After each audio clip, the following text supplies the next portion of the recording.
When Joe Raso, along with his wife Grace, opened Raso Realty at 4812 Cape Coral Street on June 11, 1973, little did he know what the impact of this small real estate business would be on so many lives and on the development of the young and emerging city. There were only about 18,000 people living in Cape Coral 50 years ago, but when a family wanting to make Cape Coral their dream destination and ultimately home, they quickly learned Raso Realty was dedicated to finding the right home for them. So in 1975, because of my dad's love of golf, he said to me, being the oldest of 5 daughters, why don't you come work for me? In other words, he wanted to go play golf and wanted me to run the office, which I did. So I stayed here and ran the office. I became the broker here. And I did that until 1994, when I passed the business on to my son, Dennis. And the reason I did that was I knew that he would take it to the next level. Well, my vision is to hopefully continue with the same values that we were founded on: customer service, putting the client first, making sure that's the most important, building relationships. And that's the way we've built our business over 50 years, is always having relationships, because everybody can get you the same information, but it's about building that connection with people and staying in touch with those people over the 50 years. It's always been about involvement. My grandpa and grandma started the Italian American Club, so they got involved in a social club to not generate business, but just generate some roots in the community. And that's kind of, in order for a business to be successful, you have to have roots in the community. If you don't, you're not going to get a good client base, you're not going to get referrals. But that's the most important thing, I think, going forward, will be keeping that community involvement. This friend of ours, Carol DeZio, and I came over to Cape Coral. Never been to Cape Coral before. Saw the signs, but that was it. And we met at Raso Realty with a gentleman named Rod Paleo, who was big in the Italian American Club, with Joe Raso. Joe Raso is, as you know, Kathy and Gloria's father and Dennis's grandfather. Well, he asked us what we were interested in, and we weren't sure. We didn't know anything about Florida real estate, and he said, well, what's your dream? Well, I guess it's to have a place in the sun in Florida on water. We go back to the office, and he said, well, let's go over to the Italian American Club and have lunch, which we did. And that was Joe Raso. He was affable, very, very friendly, and very, very easy to talk to. There was nothing high pressure about it. From then we can kind of fast forward to the year 2000, and we met Dennis and said that we need something bigger. So he took us around and showed us several properties, but came up to the northwest where we are now. So we have a relationship with the Raso Realty from 1978 and, well, until the present. You don't become the city's longest-serving real estate business without that type of dedication. Thousands of homes have been bought and sold by Raso Realty customers in Cape Coral and Southwest Florida, and dreams realized. I've been a realtor here with Raso Realty since 1990. When you've worked here as long as I have, you actually become an extension of the Raso family.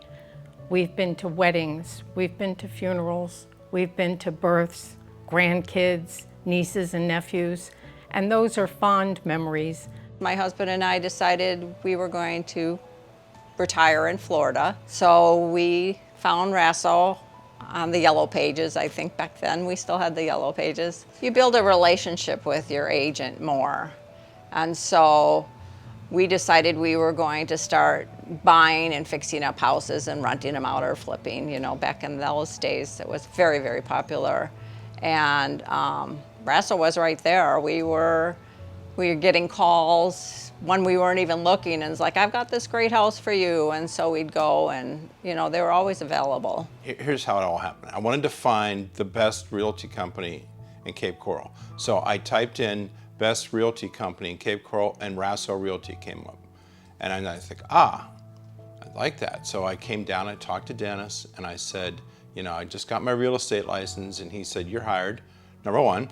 And then I found out, you know, the history of it with the family and everything, and that's what I really like, because I've only ever worked for family-owned businesses. There's always a connection with everybody, aside from a corporation. So, Raso Realty has played a role, both large and small, in almost every single event in Cape Coral's history over the past 50 years.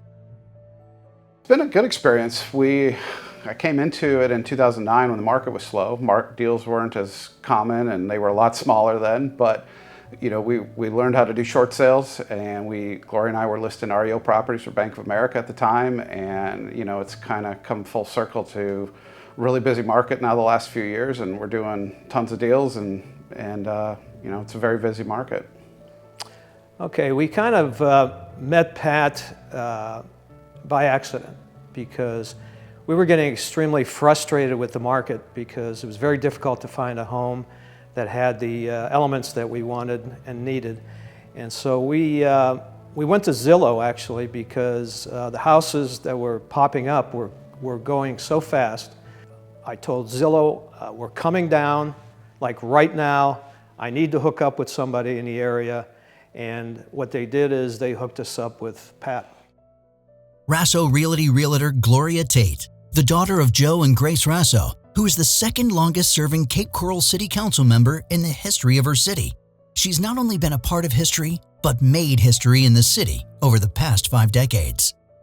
Well, we actually came in 1960. We arrived the day of Hurricane Donna. And my dad had this true vision that this was going to be the place to raise the family. Well, my dad was a bartender, and he came here to be the first bartender.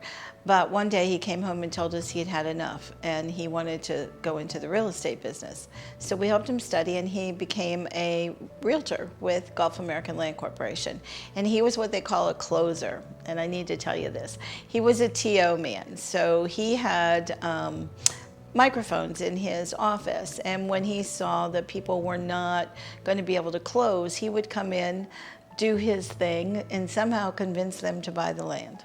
He was a salesman. He was the true art of a salesman.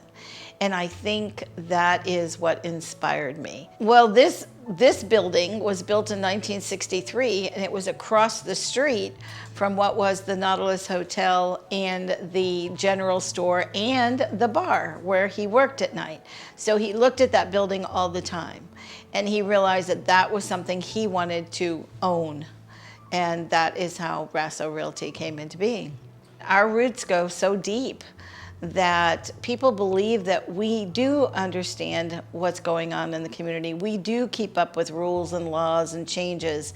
One of the reasons I got into politics was because I was at odds with the city over real estate. And I thought, well, let me see if I can make a difference there. So our office was always in tune with what was going on in government and what was going on with Raso Realty and how it would impact the residents in Cape Coral. We moved here in 1973, and just this year I realized that the purchase of the home that my mom and my brother came in April of 1973 must have been through Raso Realty. And I had met Gloria Tate through a church relationship, and she sold that house and helped me find the property to build another on Lake Shamrock. And we also then sold that house, or I sold that house after a divorce. She helped me find a condo to rent, and then when I was ready to settle into home ownership again, she helped me find this house here off of Academy. Then she also helped my son find a home. She helped him find a home to rent, and then eventually a home to buy. When Raso started 50 years ago, it was always the vision to leave a legacy here in Southwest Florida.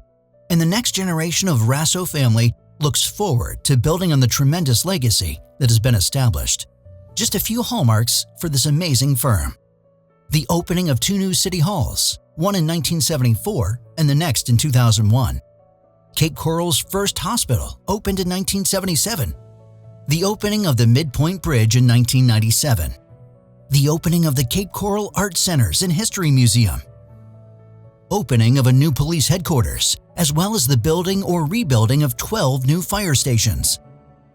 The opening of the city's first 2 high-rises, Cape Harbor in 2003 and Tarpon Point Marina in 2009. The start and continuation of the Utilities Extension Project, bringing full city utilities to the city by 2045. The revitalization of the downtown area with new mixed-use projects on the way. The creation of over 20 new parks.